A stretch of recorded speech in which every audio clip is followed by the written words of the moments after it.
P4 అనే కార్యక్రమాన్ని తీసుకొచ్చారు సార్ చంద్రబాబు నాయుడు గారు. P4 అంటే ఇప్పుడు మీరు ఇంతకు సూపర్ 6 అమలు చేయలేదు.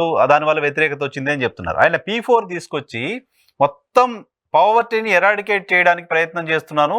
దీన్ని రాబోయే రోజుల్లో మొత్తం దేశం అడాప్ట్ చేసుకోబోతుంది అని చెప్పి ఒక వినూత్న కార్యక్రమాన్ని తీసుకొచ్చారని చెప్తున్నారు. మరి విజన్ 2040 ఏమైపోయింది? 2020 ఏమైపోయింది? ఆ కార్యక్రమాలన్నీ అటకెక్కేసినాయి ఏంటి?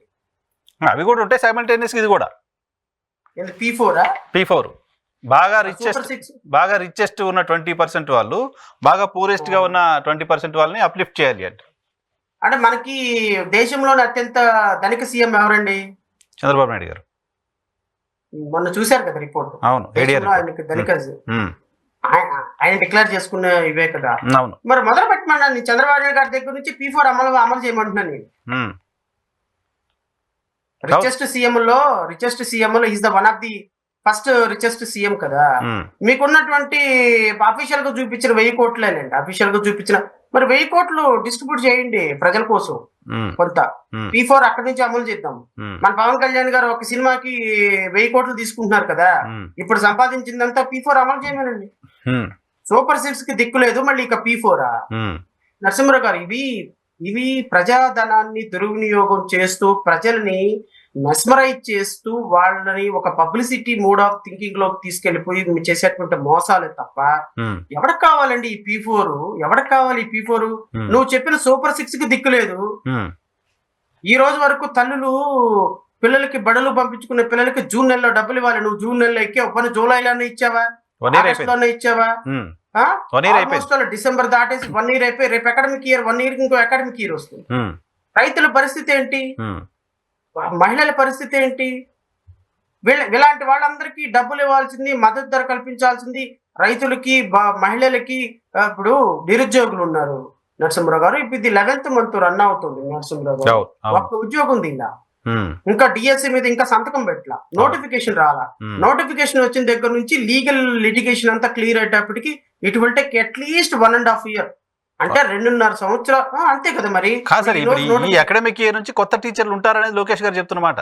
ఈ అకాడమిక్ ఇయర్ లో కొత్త టీచర్లు స్కూల్స్ కి వస్తారని, అంటే June 12th కి. శివరావు గారు, ఇది ఏ నెల? ఏప్రిల్ నెల కదా. ఏప్రిల్ నెల కదా. టెట్ ఎగ్జామ్ దగ్గర నుంచి డిఎస్సి ఎగ్జామ్ కు పెట్టేదానికి లాస్ట్ నోటిఫికేషన్ జగన్మోహన్ రెడ్డి గారు ఎలక్షన్ టైంలో ఒక నోటిఫికేషన్ ఇచ్చారు. అవును, నోటిఫికేషన్ ఇచ్చిన సందర్భంలో నోటిఫికేషన్ ని హైకోర్టు కొట్టేసి టెట్ ఎగ్జామ్ నోటిఫికేషన్ నేను కూడా ఆర్గ్యూ చేశాను దాంట్లో, కాబట్టి నాకు ఉంది. టెట్ ఎగ్జామ్ పెట్టిన తర్వాత నుంచి డిఎస్సి నోటిఫికేషన్ కి ఇచ్చే లోపు మినిమం కనీసం 2 months ఇవ్వాలి ప్రిపరేషన్ కి టైం. స్క్రీనింగ్ మెయిన్స్ అని ఉంటాయి. అంటే దీంట్లో లేకపోవచ్చు కానీ టెట్ ఎగ్జామ్ కి మెయిన్ డిఎస్సి ఎగ్జామినేషన్ కి, ఈ మెయిన్ డిఎస్సి ఎగ్జామినేషన్ కి దీనికి ఎగ్జామినేషన్ సెంటర్స్ ఎక్కడ ఉండాలి, లీగల్ లిటిగేషన్స్ ఎలా హ్యాండిల్ చేయాలి, నోటిఫికేషన్ లో పోస్టులు నువ్వు ఇంకా నోటిఫికేషన్ ఇవ్వాలా, నోటిఫికేషన్ ఎప్పుడు ఇవ్వాలి, టెట్ ఎగ్జామినేషన్ ఎప్పుడు పెట్టాలి, పేపర్ వాల్యుయేషన్ ఎట్లా జరగాలి, ఫైనల్ కీ ఎప్పుడు ఇవ్వాలి, కీ ఎప్పుడు రిలీజ్ చేయాలి, అబ్జెక్షన్స్ ఎప్పుడు తీసుకోవాలి, ఫైనల్ కీ ఎప్పుడు తీసుకోవాలి. నువ్వు రేపొద్దున ఇవన్నీ కూడా క్లియర్ అయిపోయి ఒకవేళ ఇంటర్వ్యూస్ పెడతారా లేదో నాకు తెలియదు, ఎందుకంటే నోటిఫికేషన్ ఇంకా రాలేదు. రేపొద్దున ఇంకా రేపొద్దున ఇవన్నీ కూడా జరిగి రేపొద్దున SC ST రిజర్వేషన్ అనేటువంటి అంశం కూడా మధ్యలో వచ్చిన తర్వాత ఈ లీగల్ లిటిగేషన్ లోకి వచ్చేసిన తర్వాత, ఫర్ ఎగ్జాంపుల్ ఈ చంద్రబాబు నాయుడు ప్రభుత్వం, కూటమి ప్రభుత్వం రేపొద్దున ఏదైనా చిన్న మిస్టేక్ జరిగితే ఇది కేసు కనుక పడితే అట్లీస్ట్ ఇది క్లియర్ అవడానికి 1 year to 6 months పడుతుంది. Oh my God. చాలా నీకు సెలక్షన్ జరిగిన తర్వాత వీళ్ళు విధుల్లోకి రావడానికి పోలీస్ వెరిఫికేషన్ కావచ్చు, లేకపోతే యాంటీసిడెంట్స్ వెరిఫికేషన్ కావచ్చు. ఏంది నరసింహరావు గారు, ఒక గవర్నమెంట్ ఉద్యోగం ఒక నోటిఫికేషన్ ఇచ్చి 16,000 మంది ఉద్యోగాల్ని ఫిల్ చేయటం అంటే, లీగల్ లిటిగేషన్స్ లేకుండా ఫిల్ చేయటం అంటే, is it just like that? No, డెఫినెట్‌గా నో. ఇప్పుడు ఏప్రిల్ నెల నోటిఫికేషన్ వస్తుందో లేదో తెలియదు. మే అంతా హాలిడేస్ ఉంటాయి. జూన్ నెలలో 11వ తారీఖు నుంచి అంటే 1.5 month లో మొత్తం క్లియర్ చేసేస్తారంటే. విద్యాశాఖ మంత్రి లోకేష్ గారు చెప్పిన మాట చెప్తాను మీకు. ఆయన చాలా కాన్ఫిడెంట్ గా చెప్పారు వచ్చే అకాడమిక్ ఇయర్ నుంచి కొత్త టీచర్లు ఉంటారు అని. ఎలక్షన్ లో ఏం చెప్పారు? ఎలక్షన్ ముందులో ఏం చెప్పారు? మొదటి సంతకం దేని మీద అన్నారు? అవును, డిఎస్సి పైన, మెగా డిఎస్సి. మరి మొదటి సంతకం అయ్యి ఎన్నాళ్ళైంది? 10 నెలలు దాటిపోయింది. మరి మొదటి సంతకానికి 10 నెలలు పట్టుద్ది సమయం ఏడన్నా ఇంప్లిమెంటేషన్ కి. కాకూడదుగా. మొదటి సంతకం ఇంప్లిమెంటేషన్ కాదు, మొదటి సంతకం పెట్టిన దాని మీద నోటిఫికేషన్ ఇవ్వలాగింది. నోటిఫికేషన్ ఇవ్వాలా? నోటిఫికేషన్ ఎప్పుడు వస్తే ఎగ్జామ్ పెడతారు, ఎప్పుడే టెట్ ఎప్పుడు పెడతారు, ఫైనల్ లో డిఎస్సి ఎగ్జామ్ ఎప్పుడు పెడతారు? సో టెట్ మీద పెద్దగా ఆశ, సారీ డిఎస్సి మీద ఇప్పటికిప్పుడు ఏదో జరుగుతుందని పెద్దగా ఆశలు పెట్టుకునే పరిస్థితి లేదు అయితే. ఫిజికల్ బ్యారియర్స్ నాకు తెలియదు, మీరే అంటున్నారు కదా. మన నారా లోకేష్ గారు చెప్పారు నెక్స్ట్ 16వ తారీఖు నుంచి అందరూ వచ్చేస్తారు టీచర్లు అందరూ. అవును చెప్పారు చాలా కాన్ఫిడెంట్ గా. ఈ అకాడమిక్ ఇయర్ లో డిఎస్సికి సంబంధించిన టీచర్లు అంతా స్కూల్స్ కి వస్తారు, పాఠాలు చెప్తారు అని. పర్లేదండి, ఆయన చెప్పాడు అంటే ఖచ్చితంగా వచ్చేస్తారు. ఇంకా నాకు తెలిసి నోటిఫికేషన్ కూడా ఏం అవసరం లేదనమాట. అందరినీ వీళ్ళు మర్చిపోయి వీళ్ళు ఏదో మన నిరుద్యోగ వృత్తి ఏదో అమలు పరుస్తున్నారు 10 నెలల నుంచి. మరి ఒక్కొక్కరికి 3,000 ఎంతో ఇవ్వాలి ప్రతి నిరుద్యోగికి. వాళ్ళు 10 నెలలకు సంబంధించి 30,000 ఇవ్వాలి. 85 లక్షల మంది 80 లక్షల మంది నిరుద్యోగులు ఉన్నారు, డిగ్రీ అంటే ఆ పైన చదివిన వాళ్ళకి. మరి వీళ్ళందరికీ డబ్బులు 10 నెలల బాకీ ఎప్పుడు ఇస్తున్నారో తెలియదు. మరి వాళ్ళందరినీ తీసుకొచ్చి నోటిఫికేషన్ లేదా అందరినీ స్కూళ్ళలో దొలి పాఠాలు చెప్పమంటారేమో నాకు తెలియదు.